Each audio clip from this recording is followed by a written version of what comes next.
How's it going? My name is James. I'm currently a second year law student in New York. I work as a paralegal at a law firm right now, and I also work in a bankruptcy clinic done directly through my school, under which I'm supervised by licensed attorneys. So I do actually act as an attorney for my clients in the capacity as advisor in the clinic.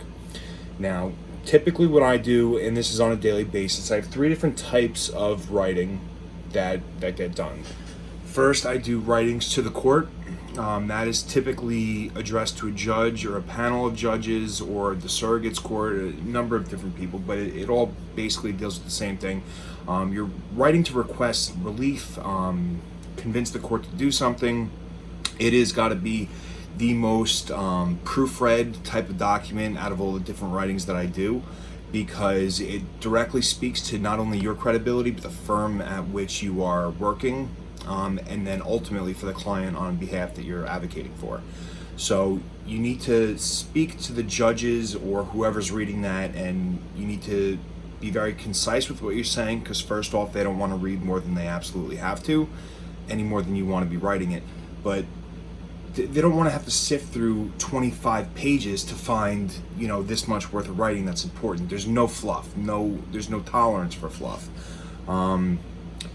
It's important to have it proofread. Like I was saying, it definitely speaks to the credibility, and that's one of the most important things. A judge is going to look at a document saying that you're looking to get your client out of jail, or you're looking to suspend tax payments for the period of whatever, and they're going to see spelling mistakes, they're going to see improper grammar.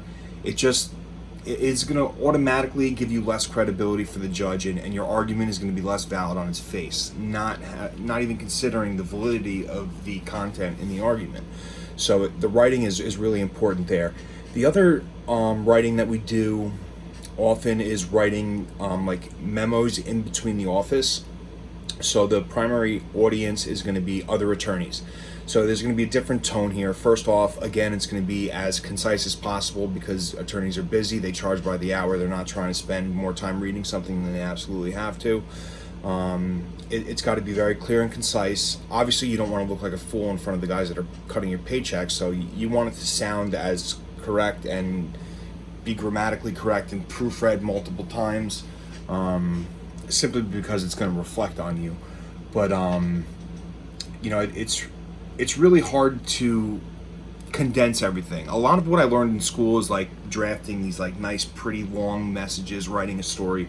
Like that's not what legal writing is about. It's very concise. In fact, typical documents that we send are going to be 25 pages, and that sounds like a lot of writing, but it's incredibly difficult to convey one idea in 25 pages, especially with different, required sections. You got to think, in 25 pages, there's going to be 12 to 13 pages of argument, which really is not that much. So that's definitely one type of writing. And again, you're going to be using a lot of legal jargon. Same with the judges or writing to the courts. There's a lot of like Latin words that you're going to have to master. Ex parte means, there's only one side of the one party present during the proceedings. So the other party in controversy is not going to be there. But there's many Latin words that you have to really know what's going on. Certiorari is another one. That's you apply for certiorari, or you advocate for it, and say you lose a case, you're going to apply, and then the higher court is going to go back down and either grant that and review your case or not. So it's important to use these terms, because they have a very specific meaning within the legal world. And the other type of writing that we do has got to be the least the most informal type of writing, and that's going to be writing directly to the clients. Those are typically going to consist of like an email or an actual letter. A lot of times you have to write physical letters and send it to them, basically outlining the status of their case, explaining what's going on, or reiterating what you spoke to them on the phone about. It's important because people don't always know what's important in their story when they're calling you up and telling you, asking for legal advice. So they're going to talk for 15 minutes.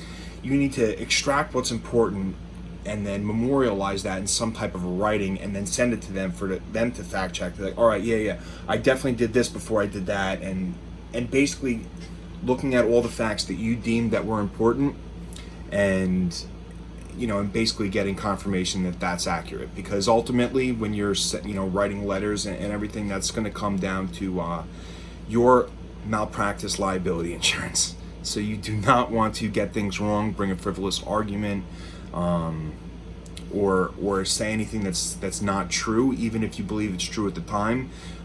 If a diligent attorney would have found out that it's not true, you are going to be sanctioned. It's going to cost you money and possibly go towards your standing with the bar in the state in which you practice. So 3 different types of writing. They all require very different types of writing. It's important to keep in mind who you're writing to. And I gotta say, going through school, especially in undergrad, I did not have a writing instructor that was adequate. I mean, it wasn't until I was in law school that I learned what a homonym was and proper grammar. I mean, it's got to be one of the hardest semesters that I had, and the hardest classes was my legal writing class, just to try and master these different kinds of writing techniques, writing with persuasion. I mean, it's really hard to write persuasively, but make it appear as though it's objective. That is an art. Writing is definitely an art. It takes practice, and it's important to get guidance, because there's a lot of things that you can do, you can get in the habit of doing, that's going to make writing a lot easier for you in the future. But regardless of whatever field that you're in, writing is going to be important, because at some point you're going to be writing to either clients or a supervisor or some kind of authority figure. And in any case, if you are writing incorrectly, it's going to speak to that you're not as smart, and you're not going to have as much credibility. I know it sounds terrible, but that's just the way that the world works. So pay attention in this class, do your best, take as much constructive criticism as possible, because it's only going to help you in the future, regardless of the career that you choose.